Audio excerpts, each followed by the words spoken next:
Good morning dear students, कैसे हो आप लोग। आई होप कि आप लोग मजे में ही होंगे। ठीक है, ऑनलाइन पढ़ने के मजा ले रहे होंगे। तो हम बात करने वाले आज इस वीडियो लेक्चर में वेन डायग्राम के बारे में और सेट के ऊपर जो ऑपरेशन हुए हैं उसके बारे में। ठीक है, तो पहले बात कर लेते हैं वेन डायग्राम। ठीक है, तो वेन डायग्राम बच्चों क्या है कि जो भी हमारे पास सेट होता है उसका geometrically representation, that is called Venn diagram. ठीक है, तो हमारे पास एक तो सबसे बड़ा सेट है,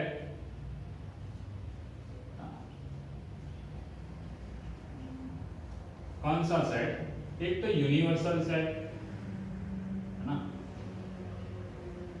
तो यूनिवर्सल सेट को हम लोग किस तरह से रिप्रेजेंटेशन करेंगे, एज ए ज्योमेट्रिकली एक रेक्टेंगल के फॉर्म में। ठीक है, किसके फॉर्म में, एज अ रेक्टेंगल के फॉर्म में। मान लो हमारा ये यूनिवर्सल सेट U, तो इस तरह से उसको रिप्रेजेंटेशन करेंगे। ठीक है, और हमारे पास U एक सेट दे रखा है 1 2 3 4 डॉट डॉट डॉट 10 तक। मैं पूरा लिख ही लेता हूँ 4 5 6 7 8 9 एंड 10। तो ये हमारा हो गया यूनिवर्सल सेट। तो यूनिवर्सल सेट है हमारे पास जिसमें हमारा 1 से लेके 10 तक एलिमेंट आए हुए हैं, राइट।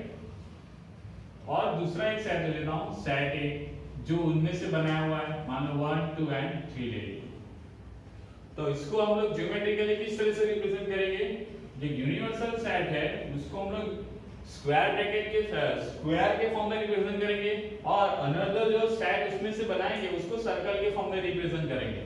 मान लो ये हमारा सेट A। ठीक है, अब सेट A के अंदर कौन से एलिमेंट आ रहे हैं, 1 2 और 3। देख लो ये 1 2 और ये 3, समझ में आ रहा है कुछ। और ये सेट किस में से बनाया हुआ है, सेट U में से बना हुआ है। तो ये पूरा सेट U में है दिखाई दे रहा है फिगर। ये बड़ी फिगर है, उसमें एक छोटी फिगर है, ये छोटी फिगर बड़ी फिगर में आ चुकी है पूरी। तो छोटी फिगर के जितने भी एलिमेंट है वो बड़ी फिगर में आ चुके हैं। मतलब 1 2 3 ऑलरेडी A में भी है और U में भी है। ठीक है, और बाकी जो एलिमेंट है हमारे पास 4 5 6 7 8 9 10, इसको भी रिप्रेजेंट कर लेते हैं 5 6 7 8 9 और 10। तो ये बाकी के एलिमेंट है जो सेट A के अंदर नहीं है।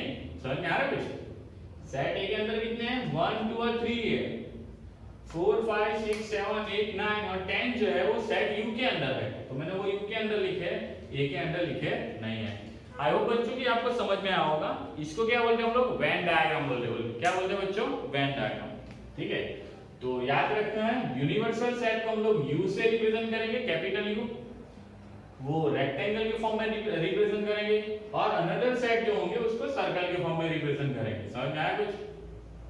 ओके, मान लो एक दूसरा सेट B बना लेता हूं जिसमें 10 और 3 कंक्लूड है। कौन से कंक्लूड है, 10 और 3। तो उसको रिप्रेजेंट कैसे करोगे आप लोग, ये 3 1 में भी, A में भी आना चाहिए, और सेट B में भी आना चाहिए, और उसमें 10 भी आना चाहिए। बताइए तो किस तरह से करेंगे, इस तरह से सर्कल बना पाऊंगा, B से। समझ में आया। अब देखो ये सर्कल जिसमें 3 भी इंक्लूड है और 10 भी आ चुका है। समझ में आ रहा है कुछ। तो इसको हम लोग क्या बोलते, तो पहला ऑपरेशन बच्चों यूनियन है। क्या है बच्चों, यूनियन।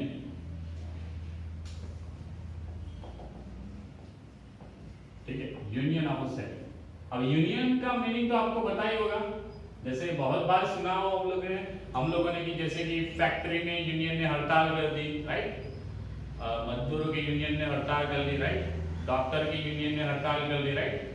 तो यूनियन क्या होता है, सभी का कॉम्बिनेशन है। समझ में आ रहा है कुछ। सबको क्या करना है, कंबाइन करना है, सबको एक साथ रखना है। यूनियन मतलब क्या होता है, सबको एक साथ रखना है। ठीक है, आपको सिंपल सा एग्जांपल बताता हूं कि यूनियन कैसे करना है। मान लो सेट A है हमारे पास 1 2 एंड 3, और सेट B है हमारे पास 4 5 6 2 एंड 3। ठीक है, तो हमें इन दोनों के बीच में यूनियन करना है। तो A यूनियन B, उसके लिए हम लोग इस तरह से सिंबल यूज करेंगे, U वाला। ठीक है, कैपिटल U जो होता है हमारा वो क्या हो जाएगा, यूनिवर्सल सेट। लेकिन ये किसके लिए सिंबल है, A यूनियन B, यूनियन के लिए सिंबल है। समझ में आ रहा है कुछ। ओके, तो उसमें हमारे पास कौन से एलिमेंट आ जाएंगे, हम लोग इन दोनों का यूनियन कर रहे हैं। यूनियन करना मतलब क्या करना है, कंबाइन करना, एक साथ में रखना, ठीक है। लेकिन हमें पता है सेट कैसे रिप्रेजेंट होता है, एक एलिमेंट एक ही बार लिखा जाता है, दूसरी बार लिखा जाता नहीं है। तो ए यूनियन बी का मीनिंग वो हो जाएगा सेट ए के और सेट बी के सारे एलिमेंट एक साथ लिखो, लेकिन एक एलिमेंट कितनी बार लिखना है, एक ही बार लिखना है। तो हम लोग इसको रिप्रेजेंट करेंगे तो क्या आ जाएगा आंसर, 1 2 3 4 5 और 6। समझ में आया कुछ? अब देखो 1 2 3 4 5 6 2 3 दो बार रिपीट हो रहे थे, मैंने उसको एक ही बार लिखा। समझ में आया कुछ? अब आप ध्यान से देखोगे ए यूनियन बी में, तो ये जो ए सेट है वो पूरा का पूरा सेट ए यूनियन बी में आया हुआ है, और सेट बी जो है वो भी पूरा का पूरा ए यूनियन बी में आया हुआ है। समझ में आ रहा है कुछ? तो यूनियन करना मतलब क्या करना कि जितने भी एलिमेंट है सभी को एक साथ लिख लो, लेकिन एक एलिमेंट कितनी बार लिखो, एक ही बार लिखो। That is called simple union, ठीक है। अब उसकी डेफिनेशन देख लेते हैं। तो मैथमेटिकली ए यूनियन बी का मीनिंग क्या होता है, A union B is equal to where x belongs to A or x belongs to B. That's it. कैसा सेट लेना है, x A में भी होना चाहिए, x A में होना चाहिए और x किस में होना चाहिए, B में होना चाहिए। समझ में आ रहा है, belongs to मतलब x जो एलिमेंट है वो A में से भी लो या फिर B में से लो, है ना, सारे एलिमेंट ले लो।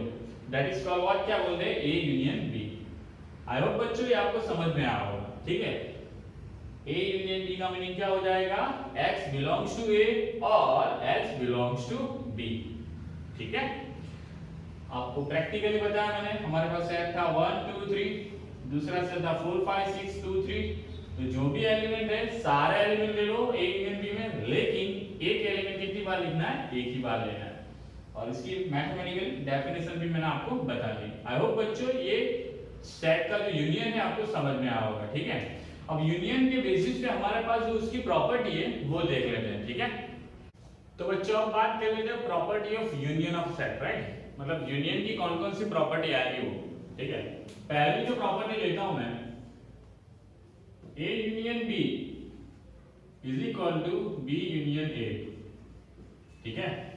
मतलब हमारे पास दो सेट ले लेता हूं, मान लो यहाँ पे ले लिया let A is equal to 1 2 और B is equal to 2 3 4, right. अब यहाँ पे मैंने क्या लिखा है, ए यूनियन बी करो या फिर बी यूनियन ए करो, दोनों का आंसर क्या आएगा, सेम आएगा। क्या आएगा बच्चों, सेम। इसको हम बोलेंगे कम्यूटेटिव प्रॉपर्टी। कौन सी प्रॉपर्टी, कम्यूटेटिव प्रॉपर्टी। समझ में आ रहा है कि ए यूनियन बी करो या बी यूनियन ए करो, दोनों का आंसर क्या आएगा, आपका सेम ही आएगा, ठीक है। करके देख लेते हैं। मान लो एलएचएस ले लूं मैं यहाँ पे ए यूनियन बी, तो पहले क्या लिखेंगे, सेट ए लिख लेंगे 1 2, यूनियन करेंगे और ये 2 3 4। इन दोनों का यूनियन करना है, मतलब दोनों सेट के सारे एलिमेंट ले लो, लेकिन एक एलिमेंट कितनी बार लिखना है, आपको एक ही बार लिखना है। तो क्या आएगा आंसर, 1 2 3 और 4। अब आरएचएस ले लेता हूं मैं यहाँ पे बी यूनियन ए कर, तो पहले क्या लिखेंगे, बी लिखेंगे 2 3 4, यूनियन कर लेंगे ए के साथ, ठीक है। अब इन दोनों का यूनियन करेंगे तो जो भी एलिमेंट है वो सारे लिखेंगे, लेकिन एक एलिमेंट एक ही बार लिखेंगे। तो क्या आ जाएगा, वो भी 1 2 3 और 4। तो ए यूनियन बी हो गया, सॉरी बी यूनियन ए हो गया। तो आप देख सकते हो कि यहाँ पे ए यूनियन बी किया और बी यूनियन ए किया, दोनों का आंसर क्या आया, आपका सेम आया। क्या आया, सेम। तो ये वाली जो प्रॉपर्टी है, ए यूनियन बी करो या बी यूनियन ए करो, अल्टर हो जाए तो भी कोई फर्क पड़ता नहीं, आंसर क्या आएगा आपका, same. That is called commutative property, ठीक है। चलो अब बात कर लेते हैं नेक्स्ट प्रॉपर्टी के बारे में। नेक्स्ट प्रॉपर्टी क्या बोलती है, मान लो एक तीसरा सेट ले लेता हूं सी 5 6, ठीक है। A union B union C करूं या फिर A union B union C करूं, समझ में आ रहा है। This is called associative property. कौन सी प्रॉपर्टी बोलेंगे, एसोसिएटिव प्रॉपर्टी, ठीक है। कौन सी प्रॉपर्टी, एसोसिएटिव प्रॉपर्टी। मतलब क्या होता है बच्चों, यहाँ पे देख सकते हो हम लोग तीन सेट है, ठीक है, ए बी और सी। तो यहाँ पे हम लोगों ने दो सेट का यूनियन किया, उसके बाद हम लोगों ने तीसरे के साथ किया, वो आंसर जो आएगा वो यहाँ पे हम लोगों ने दो के साथ किया, ए और बी के साथ, और उसका सी के साथ यूनियन करेंगे वो दोनों आंसर क्या आ जाएंगे आपके, सेम आ जाएंगे, ठीक है। तो आप खुद भी वेरीफाई कर सकते हो, ठीक है। चलो तीसरी प्रॉपर्टी देख लेते हैं, ए यूनियन विद ए, मतलब सेट का अपने साथ ही यूनियन करना। अब बताओ सेट का अपने साथ यूनियन करेंगे तो क्या आएगा, A into A union A square, no, A union A क्या आ जाएगा हमारे पास, ए आ जाएगा, ठीक है। चलो चौथी प्रॉपर्टी हम देख लेते हैं कि सेट ए का यूनियन करेंगे एम्प्टी सेट के साथ, तो बताओ बच्चों क्या आंसर आएगा यहाँ पे, एम्प्टी सेट के साथ यूनियन करेंगे तो सेट इटसेल्फ आ जाएगा, समझ में आया कुछ? ओके, अब पांचवी और आखिरी और लास्ट प्रॉपर्टी, मान लो सेट का हम लोग यूनियन करते हैं यूनिवर्सल सेट के साथ, तो बच्चों क्या आएगा, जो सबसे बड़ा सेट है वही आएगा, मतलब क्या आ जाएगा आंसर, यूनिवर्सल सेट आ जाएगा। क्या आ जाएगा बच्चों, यूनिवर्सल सेट, ठीक है। आई होप बच्चों कि ये पांचों पांच प्रॉपर्टी आपको समझ में आ रही है, ठीक है। अब बात कर लेते हैं कि यहाँ पे यूनियन में हम लोग वेन डायग्राम कैसे बनाएंगे, ठीक है। मान लो हमारे पास एक सेट है U, वो 1 2 3 4 5 6 7 8 9 10 समझ लो, वो वही वाला सेट है, ठीक है। अब हम लोग यहाँ पे A और B का यूनियन बनाते हैं, तो ये सेट A और ये सेट B बना लेता हूं यहाँ पे, लेकिन बनाया नहीं। बनाने से पहले आपको कंफर्म कर लेना होगा कि उन दोनों में कोई एलिमेंट कॉमन है कि नहीं है, 2 कॉमन है, तो मतलब उन दोनों के बीच में कोई ना कोई एलिमेंट कॉमन आ रहा है। तो मान लो ये सेट A है, तो उस तरह से दूसरा सेट B बना लेंगे, और ये वाला जो पार्ट है वो क्या हो जाएगा, उनका कॉमन वाला पार्ट हो जाएगा, राइट। तो उसमें क्या लिख लेंगे हम लोग 2, जो दोनों में आया हुआ है, ठीक है। अब बाकी तो आपको पता ही है, ए में कौन बचा है 1, बी में कौन बचा है 3 और 4, ठीक है। तो ये वाला जो पार्ट हुआ, ये इस तरह से जो ग्राफ बनाएंगे हम लोग, तो उसको हम लोग क्या बोलेंगे, ए यूनियन बी, राइट। लेकिन अब यहाँ पे ए यूनियन बी वाला पोर्शन क्या है, मतलब पोर्शन कौन सा है, वो कैसे आइडेंटिफाई करेंगे। तो आप देखोगे तो हम लोगों ने बोला है यूनियन में कि सभी एलिमेंट कवर करने हैं ए और बी के, राइट। लेकिन एक एलिमेंट कितनी बार कवर करना है, एक बार। तो ये जो मैंने सेलर रीजन बनाया, वो रीजन हमारा कौन सा हो जाएगा, ए यूनियन बी का हो जाएगा। समझ में आया कुछ बच्चों, ठीक है। तो ये वाला जो चेक्स वाला जो मैंने पार्ट बनाया हुआ है यहाँ पे, तो वो कौन सा पार्ट हो जाएगा, ए यूनियन बी का। आई होप बच्चों कि आपको यूनियन की सारी प्रॉपर्टी और यहाँ पे मैंने जो बनाया हुआ ग्राफ, मतलब उसको डायग्राम बोलेंगे, इसको क्या बोल रहे हैं, वेन डायग्राम। तो वेन डायग्राम किसका है, ए यूनियन बी का। तो ये वाला जो पार्ट है आपका क्या बन जाएगा, ए यूनियन बी, वो आपको समझ में आया होगा, ठीक है। अब बात कर लेते हैं next operation, that is called intersection. क्या बच्चों, इंटरसेक्शन, ठीक है। तो देख लेते हैं वो प्रॉपर्टी, तो देख लेते हैं वो ऑपरेशन इंटरसेक्शन, ठीक है। तो बच्चों अब नया ऑपरेशन देख लेंगे, दैट इज कॉल्ड इंटरसेक्शन। क्या बच्चों, इंटरसेक्शन। अब ये क्या बना है थोड़ा समझ लेते हैं, इंटरसेक्शन, ठीक है। ये नया ऑपरेशन है हमारा सेट के लिए, सेकंड इंटरसेक्शन, राइट। सिंपल दो सेट लेता हूं, उनके बीच में इंटरसेक्शन करके आपको दिखा देता हूं कि ये क्या चीज है। मान लो हमारे पास set A is equal to 1 2 3 और 4, और B set is equal to 1 3 and 5 and 7, right? That is the two set A and B. तो हम लोग जब उनके बीच में इंटरसेक्शन करेंगे, ठीक है, तो पहली बात तो वो होगी कि इंटरसेक्शन वाला सिंबल कौन सा होगा, उल्टा U। क्या बच्चों, उल्टा U। तो A इंटरसेक्शन B, ओके। उसमें कैसे एलिमेंट लेंगे, वो बात भी है, कैसे लेंगे कि जो दोनों में कॉमन हो। क्या बच्चों, कॉमन। इंटरसेक्शन मतलब क्या, दोनों में जो पार्ट कॉमन हो वही लेने हैं, बाकी कोई लेना नहीं है, that is called intersection. Easy है ना। तो देख लो दोनों में कॉमन कौन है, 1 और 3, दैट्स इट इसको हम क्या बोलेंगे ए इंटरसेक्शन बी। तो बच्चों डेफिनेशन क्या हो जाएगी, A intersection B is equal to set X, उसके अंदर जो एलिमेंट है X, where X is belongs to A and X is belongs to B, मतलब दोनों के अंदर होना चाहिए एक्स। समझ में आ रहा है? वहां पे क्या था और था, यहाँ पे क्या कंपलसरी एंड है, मतलब दोनों में होना चाहिए, वहां और था कंपलसरी नहीं था, इसमें भी होगा चलेगा वहां पे भी होगा चलेगा, राइट। लेकिन इंटरसेक्शन में क्या है, यहाँ पे एंड है, मतलब दोनों में होना चाहिए common part, that is called A intersection B. I hope बच्चे आपको समझ में आओगे, ठीक है। तो अब इसकी प्रॉपर्टी भी देख लेते हैं। पहली प्रॉपर्टी बहुत सिंपल है, जैसे वहां पे कम्युनिटी प्रॉपर्टी थी यूनियन वाली, वैसे ही इंटरसेक्शन वाली भी हो जाएगी। ए इंटरसेक्शन बी करूं या बी इंटरसेक्शन ए करूं, आंसर दोनों का क्या आने वाला है, सेम। क्या आने वाला है बच्चों, सेम। तो इसको कम्युनिटी प्रॉपर्टी बोलेंगे। सेकंड, अब associative, A intersection B intersection C करूं या फिर A intersection B intersection C करूं, आंसर क्या आएगा, दोनों का सेम आएगा। क्या आएगा बच्चों, सेम।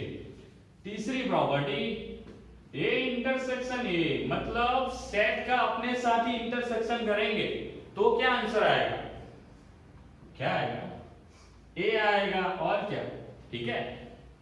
चलो चौथा, ए इंटरसेक्शन एम्प्टी सेट। अब बताओ एम्प्टी सेट और सेट ए में कॉमन पार्ट क्या हो जाएगा, क्या हो जाएगा, ऑफ कोर्स एम्प्टी सेट हो जाएगा। क्या हो जाएगा बच्चों, एम्प्टी सेट। वहां क्या था, सेट इटसेल्फ था, यहां पे क्या आएगा, एम्प्टी सेट, ठीक है।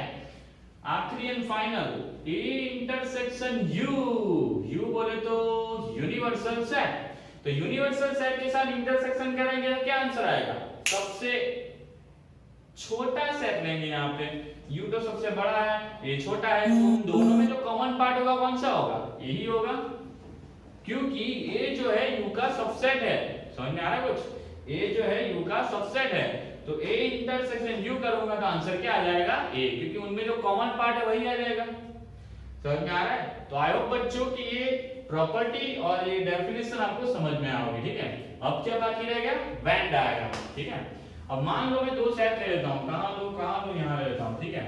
एक सेट ले लिया, जो ले रखे हैं यहां पे वही लेते हैं, उनके बीच में इंटरसेक्शन वाला वेन डायग्राम बनाना चाहिए। ये हमारा यूनिवर्सल सेट हो गया। मान लो उसमें 1 2 3 4 5 6 7 8 9 और 10 एलिमेंट है, ठीक है। अब ये इंटरसेक्शन बी करते हैं।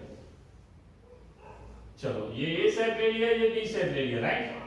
अब ये वाला जो पार्ट है वो क्या है बच्चों, कॉमन पार्ट। मैंने last video lecture, last question में, लास्ट जो वेन डायग्राम समझा यूनियन में, वहां पर ही समझाया। तो ये वाला जो पार्ट है कॉमन पार्ट, कि दोनों में आया हुआ है, ए में भी आया हुआ है और बी में भी, मतलब यहाँ पे जितने भी एलिमेंट आएंगे वो कौन से हो जाएंगे हमारे, कॉमन पार्ट, मतलब ए इंटरसेक्शन बी वाला पार्ट हो जाएगा। समझ में आया कुछ?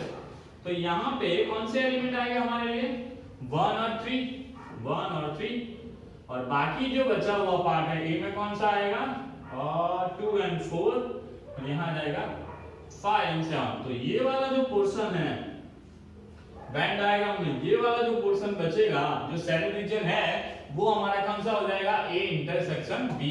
क्या हो जाएगा बच्चों, ए इंटरसेक्शन बी। यूनियन में क्या होता है, पूरा सेट लेना है, तो मतलब ये वाला जो पार्ट है मैं जो सेट कर रहा हूं अभी सिंगल लाइन से, तो वो पार्ट कौन सा हो जाएगा, ए यूनियन बी। और अभी जो मैंने किया हुआ ये वाला छोटा वाला पार्ट कौन सा, चेक्स वाला पार्ट, तो वो कौन सा पार्ट हो जाएगा हमारा, A intersection B. I hope बच्चों यूनियन और इंटरसेक्शन आपको समझ में आएगा। यूनियन में क्या होता है, सारे एलिमेंट लेने होते हैं लेकिन एक एलिमेंट एक बार, राइट। लेकिन इंटरसेक्शन में क्या लेना, दोनों सेट में जो कॉमन एलिमेंट है वही लेने हैं, बाकी के नहीं लेने, ठीक है।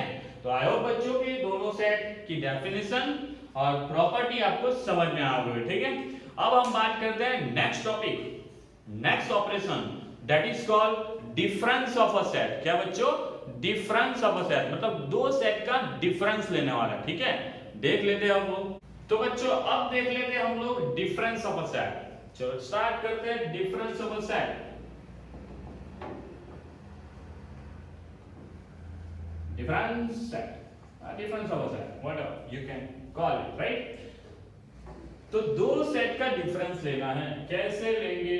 मान लो 1 2 3 4 एक हमारे पास सेट है, दूसरा सेट ले लेता हूं 1 2 3 5 6, राइट?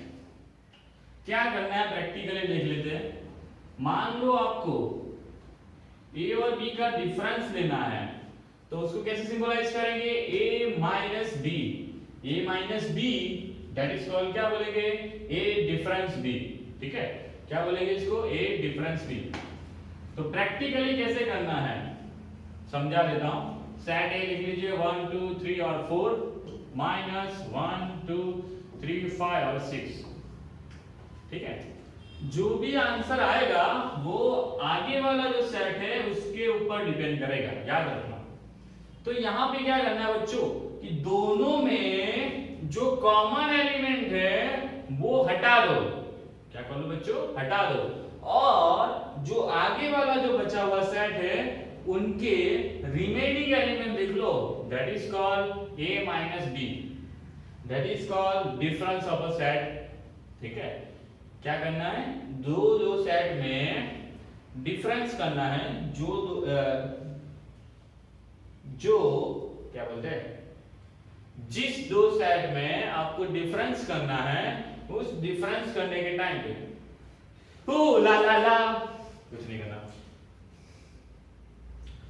जब आपको दो सेट का डिफरेंस करना है तब दोनों सेट में जो कॉमन एलिमेंट है उसको हटा दो। क्या कर दो? हटा दो। और आगे वाला जो सेट है उसके रिमेनिंग एलिमेंट देख लो। तो देखो यहाँ पे कॉमन एलिमेंट कौन से? 1 है, 2 है, 3 है, वो हटा देंगे। तो सेट ए के बचा हुआ कौन है? ये सिंगलटन सेट 4 आ जाएगा।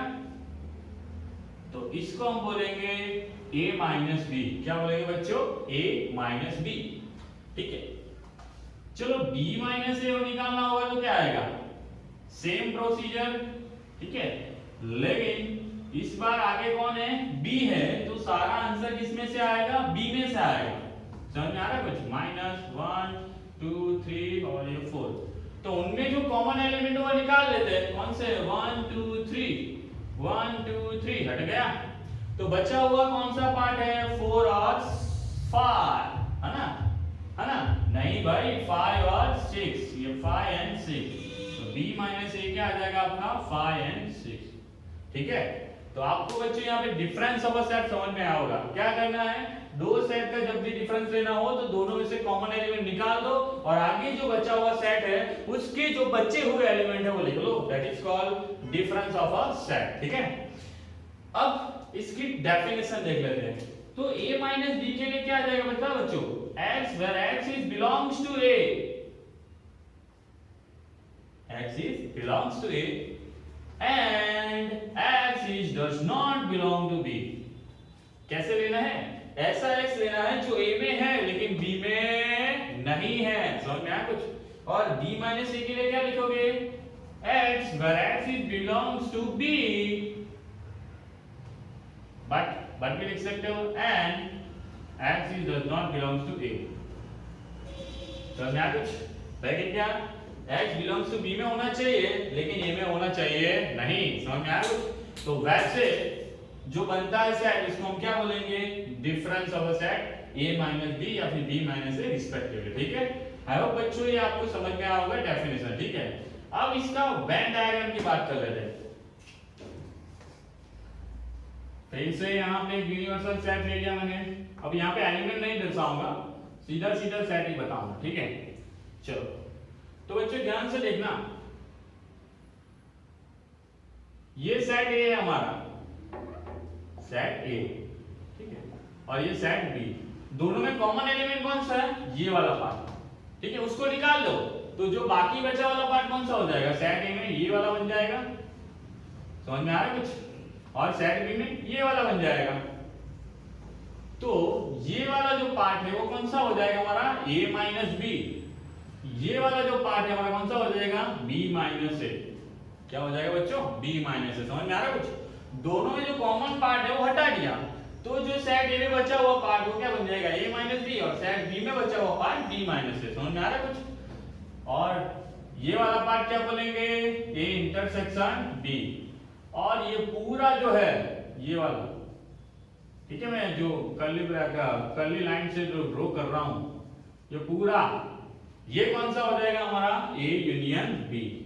आई होप बच्चों ये वेन डायग्राम आपको समझ में आया होगा, यूनियन, इंटरसेक्शन और डिफरेंस ऑफ अ सेट समझ में आया होगा। ठीक है, आई होप बच्चों कि आपको union of a set, intersection of a set and difference of a set समझ में आ गया होगा। ठीक है, अब इसके बेसिस पे जो एक्सरसाइज है वो हम लोग नेक्स्ट वीडियो लेक्चर में देख लेंगे। ठीक है, आई होप बच्चों ये टॉपिक आप समझ चुके होंगे, है ना? कोई दिक्कत हो कमेंट सेक्शन में कमेंट डाल लेना, आपको आंसर बता देंगे। ठीक है, मिलते हैं बच्चों नेक्स्ट वीडियो लेक्चर में। Stay home, stay safe, thank you very much.